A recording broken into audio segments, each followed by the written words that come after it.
ഞാൻ നിങ്ങളോട് ഇന്ന് സംസാരിക്കാൻ പോകുന്ന ടോപ്പിക്ക് നമ്മുടെ അശ്രദ്ധ മൂലം നമുക്ക് വന്നു പോകുന്ന ചില അനിഷ്ട സംഭവങ്ങളുണ്ട്. അതായത് നെഗറ്റീവ് എനർജികളെ ആകർഷിക്കാനുള്ള കഴിവ് അതിനുണ്ട്.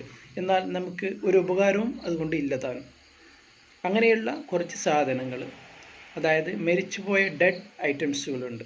ആ സാധനങ്ങൾ നിങ്ങളുടെ വീടുകളിൽ നിന്ന് ഇന്ന് തന്നെ. അതിൽ ഒന്നാമത്തെ സാധനം എന്ന് പറയുന്നത് നടക്കാത്ത വാച്ചുകൾ, ക്ലോക്കുകൾ. ഇത് നെഗറ്റീവ് എനർജി സ്റ്റോർ ചെയ്യാൻ സാധിക്കുന്ന ഒരു ഐറ്റമാണ്. ഇത് നമ്മൾ ഒന്നെങ്കിൽ എയർ പോലും പ്രവേശിക്കാത്ത സ്ഥലത്ത് മാറ്റി വെക്കുക, അതല്ലെങ്കിൽ വീട്ടിൽ നിന്ന് ഒഴിവാക്കുക. ഇനി രണ്ടാമതായിട്ട് പറയാനുള്ളത് ഫ്യൂസ് പോയ ബൾബുകൾ, അതുപോലെ തന്നെ പൊട്ടിയ പാത്രങ്ങൾ, ഗ്ലാസുകൾ. ഇതൊക്കെ നമ്മുടെ വീട്ടിൽ നിന്നും എത്രയും പെട്ടെന്ന് ഒഴിവാക്കേണ്ട വസ്തുവാണ്. ഇത് നെഗറ്റീവ് എനർജികൾ സ്റ്റോർ ചെയ്യാനും അത് കാരണമായിട്ട് നമുക്ക് ദുരിതങ്ങൾ ഉണ്ടാവാൻ സാധ്യതയുണ്ട്.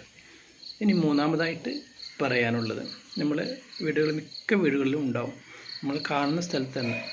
അതായത് കാണുന്ന പഴയ മരുന്നുകൾ, ഉപയോഗിച്ച മരുന്നുകൾ, ചിലപ്പോൾ എക്സ്പയർഡായ മരുന്നുകൾ വരെ, ടാബ്ലറ്റുകൾ, മെഡിസിനുകൾ, ഇതെല്ലാം നമ്മൾ കാണുന്ന സ്ഥലത്ത് തന്നെ, നമ്മൾ കാഴ്ച കിട്ടുന്ന സ്ഥലത്ത് തന്നെ നമ്മൾ വെച്ചിട്ടുണ്ടാകും. ഇത് എത്രയും പെട്ടെന്ന് തന്നെ ഒന്നെങ്കിൽ അവിടെ നിന്ന് മാറ്റുക, വേണ്ടാത്ത മരുന്നുകളൊക്കെ ഒഴിവാക്കുക എന്നുള്ളതാണ്, വീട്ടിൽ നിന്ന് തന്നെ പുറത്ത് കളയുക എന്നുള്ളതാണ്.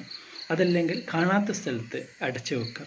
ഇതൊക്കെ നിങ്ങൾക്ക് നെഗറ്റീവ് എനർജികളെ ആകർഷിക്കാനും അതുപോലെ തന്നെ പോസിറ്റീവ് എനർജികളെ തടയാനും അത് കാരണമായി നമുക്ക് പല മനക്ലേശങ്ങളും ദുരിതങ്ങളും ബുദ്ധിമുട്ടുകളും തുടർച്ചയായി ഉണ്ടാവുന്നതാണ്. അപ്പോൾ അതിൽ നിന്നൊരു മാറ്റം വേണമെങ്കിൽ ഈ കാര്യങ്ങൾ നിങ്ങൾ പാലിക്കുക. വീണ്ടും നല്ലൊരു വീഡിയോയുമായി കാണാം. താങ്ക്